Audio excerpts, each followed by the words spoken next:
창세기 24장 50절부터 67절 말씀을 함께 읽겠습니다. 라반과 부두엘이 대답하여 이르되 이 일이 여호와께로 말미암았으니 우리는 가부를 말할 수 없노라. 리브가가 당신 앞에 있으니 데리고 가서 여호와의 명령대로 그를 당신의 주인의 아들의 아내가 되게 하라. 아브라함의 종이 그들의 말을 듣고 땅에 엎드려 여호와께 절하고 은금 패물과 의복을 꺼내어 리브가에게 주고 그의 오라버니와 어머니에게도 보물을 주니라. 이에 그들 곧 종과 동행자들이 먹고 마시고 유숙하고 아침에 일어나서 그가 이르되 나를 보내어 내 주인에게로 돌아가게 하소서. 리브가의 오라버니와 그의 어머니가 이르되 이 아이로 하여금 며칠 또는 열흘을 우리와 함께 머물게 하라. 그 후에 그가 갈 것이니라. 그 사람이 그들에게 이르되 나를 만류하지 마소서. 여호와께서 내게 형통한 길을 주셨으니 나를 보내어 내 주인에게로 돌아가게 하소서. 그들이 이르되 우리가 소녀를 불러 그에게 물으리라 하고 리브가를 불러 그에게 이르되 내가 이 사람과 함께 가르느냐. 그가 대답하되 가겠나이다. 그들이 그 누이 리브가와 그의 유모와 아브라함의 종과 그 동행자들을 보내며 리브가에게 축복하여 이르되 우리 누이여 너는 천만인의 어머니가 될지어다. 내 씨로 그 원수의 성문을 얻게 할지어다. 리브가가 일어나 여자 종들과 함께 낙타를 타고 그 사람을 따라가니 그 종이 리브가를 데리고 가니라. 그때 이삭이 부엘라 헤로이에서 왔으니 그가 네게부 지역에 거주하였음이라. 이삭이 저물 때에 들에 나가 묵상하다가 눈을 들어 보매 낙타들이 오는지라. 리브가가 눈을 들어 이삭을 바라보고 낙타에서 내려 종에게 말하되 들에서 배회하다가 우리에게로 마주오는 자가 누구냐. 종이 이르되 이는 내 주인이니이다. 리브가가 너울을 가리고 자기의 얼굴을 가리더라. 종이 그 행한 일을 다 이삭에게 아뢰매 이삭이 리브가를 인도하여 그의 어머니 사라의 장막으로 드리고 그를 맞이하여 아내로 삼고 사랑하였으니 이삭이 그의 어머니를 장례한 후에 위로를 얻었더라. 아멘. 오늘 말씀은 그 이삭과 리브가의 결혼에 대한 말씀이 계속 나타나고 있습니다. 이 말씀을 통해서 세 가지를 살펴보고자 합니다. 첫 번째는 50절부터 53절입니다. 우리는 삶에서 하나님의 뜻을 인정해야 한다는 것입니다. 50절에 보면은 아브라함의 종이 이 결혼을 이렇게 서두르는 장면이 나타납니다. 그리고 리브가 가족은 그 종의 결정에 있어 하나님의 뜻을 발견했고 이 하나님의 뜻을 따르기로 결정을 합니다. 라반과 부두엘이 이 종의 간증을 들었고 이 일이 하나님께서 직접 이끄신 일이라는 것을 인정했기 때문입니다. 그들은 어떤 조건을 내세우지 않고 리브가가 이삭과 결혼하는 것을 이렇게 허락을 합니다. 51절에 보면은 그들은 리브가를 데려가서 하나님의 말씀대로 이삭의 아내로 삼으라 이렇게 허락을 합니다. 그러자 종은 이 대답을 하나님께서 인도하셨구나 이것을 인정하고 있습니다. 52절에 보면 종은 이 이야기를 듣자마자 땅에 엎드려서 절하고 먼저는 하나님께 감사를 표현합니다. 왜냐하면 이 모든 일을 하나님께서 이끄심을 이 종도 경험하고 깨달았기 때문입니다. 53절에 이제 종은 결혼을 확정하는 그 예물들을 건네고 이 절차들을 마무리를 짓습니다. 아마도 이 예물들은 아브라함이 소유한 그런 재물 중에서 최상의 것들로 준비했고 이 신랑 측 이삭이 결혼을 성의 있게 준비했다는 것을 보여주는 것입니다. 그 사랑하는 성도님들, 이 50절부터 53절 이 말씀에 보면은 이들은 하나님의 뜻이 무엇인지를 깨달았습니다. 마찬가지로 우리도 우리에게 말씀하시는 하나님의 뜻을 좀 깨달아야 됩니다. 하나님의 뜻은 어떻게 알 수 있을까요? 오늘날 우리에게는 말씀을 통해서 알 수가 있습니다. 또 때로는 하나님께서는 사람을 통해서 그리고 환경을 통해서 우리에게 하나님의 뜻이 무엇인지를 알려주실 때가 있습니다. 따라서 이 시간 기도하실 때 요즘 나에게 어떤 일들이 일어나고 계십니까? 또 말씀이 있는데 어떤 말씀들이 내 안에 좀 오고 있습니까? 이 시간 기도하실 때 하나님, 제 삶에 이러한 일들이 있고 제가 말씀이 있는데 자꾸 이러한 마음이 드는데 하나님의 뜻은 무엇입니까?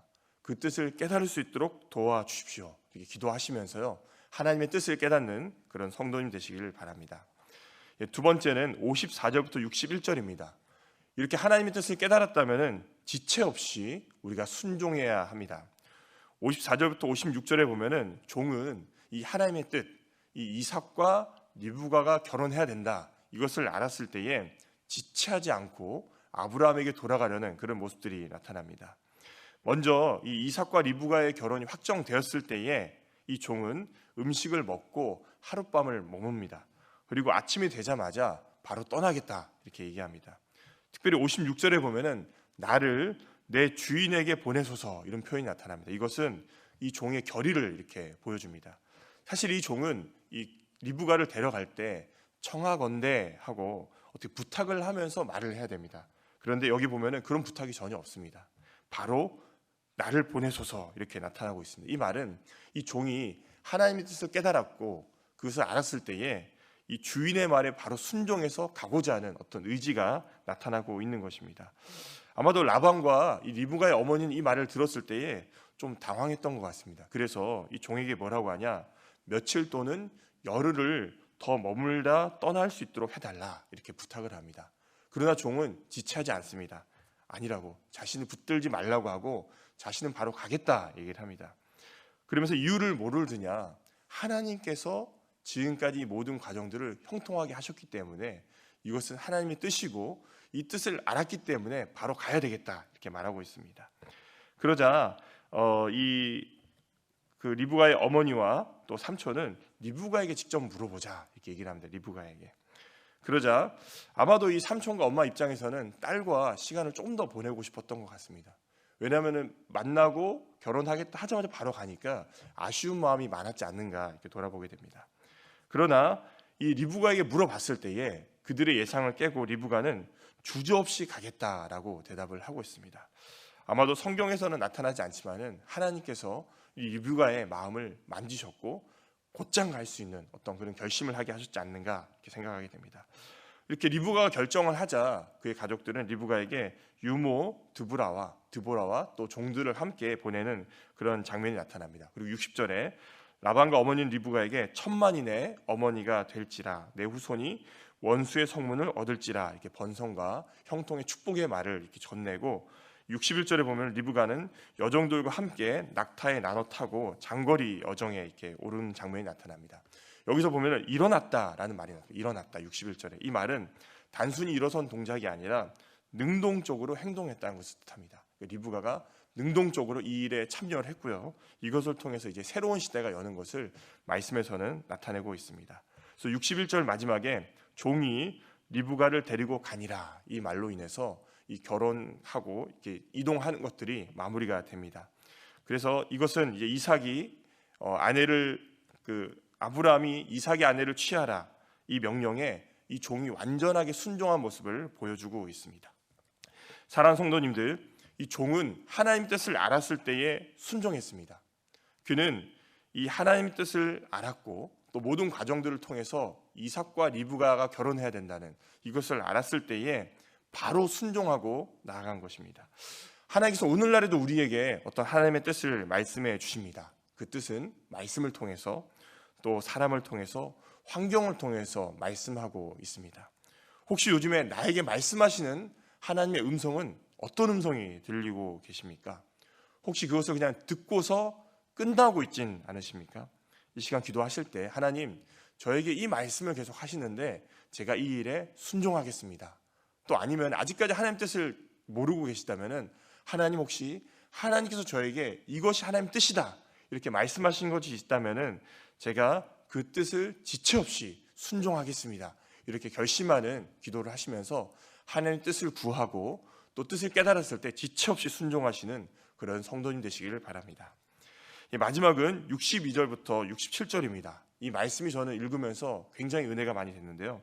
하나님께서는 개인의 아픔을 위로해 주는 분이라는 것이 여기에 나타나고 있습니다. 이 하나님의 섭리는 이삭과 리브가가 만날 때도 이렇게 나타납니다. 62절에 보면은 이삭은 당시에 브엘라 헤로이를 떠나서 네게부에 거주했다 나타납니다. 이 부엘라 헤로이는 네게브 남쪽 광야에 있는 셈의 이름인데 아마도 이삭은 아버지와 함께 이곳에 이주해서 이렇게 거주를 하고 있던지 아니면 따로 독립해서 이렇게 생활한 것으로 볼 수가 있습니다.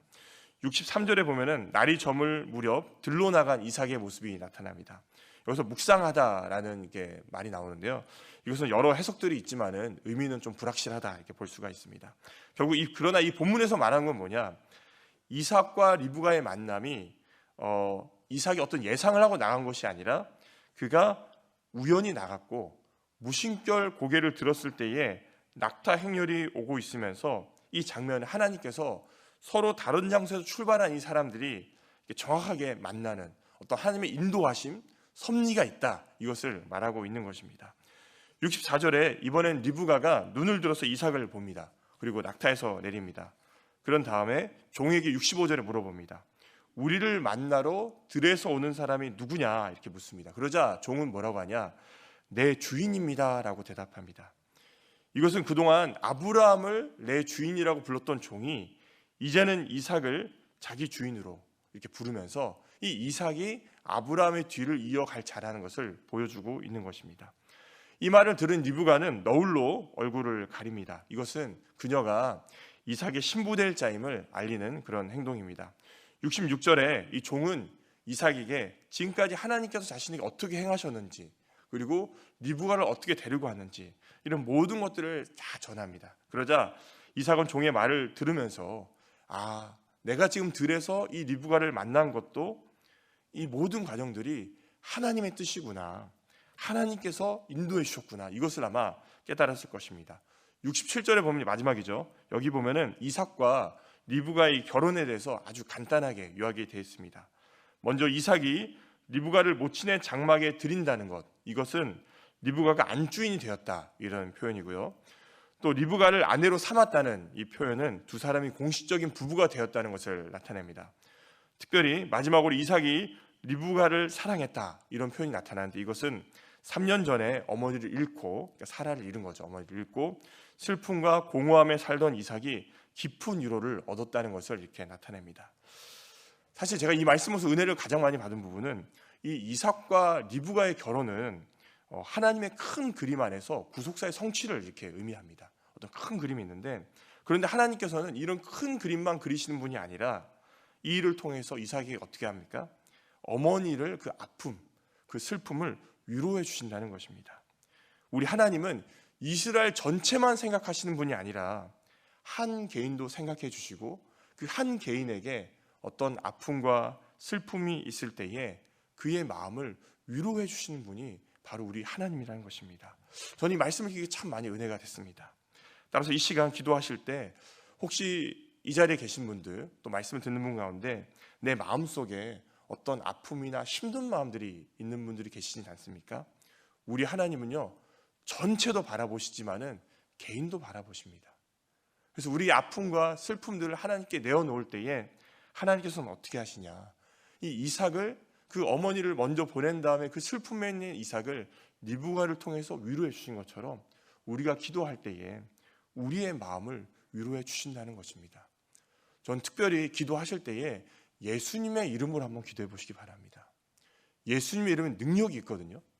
저도 이렇게 생활하거나 살다 보면은 제 마음에 어떤 아픔이라든지 슬픔이라든지 마음에 상처되는 일들이 만날 때가 있습니다. 그럴 때마다 어떻게 기도하냐? 예수님의 이름으로 기도합니다. 예수님의 이름으로. 예수님의 이름으로 기도하다 보면요, 하나님이 마음을 만져주십니다. 마음을 치유해 주십니다.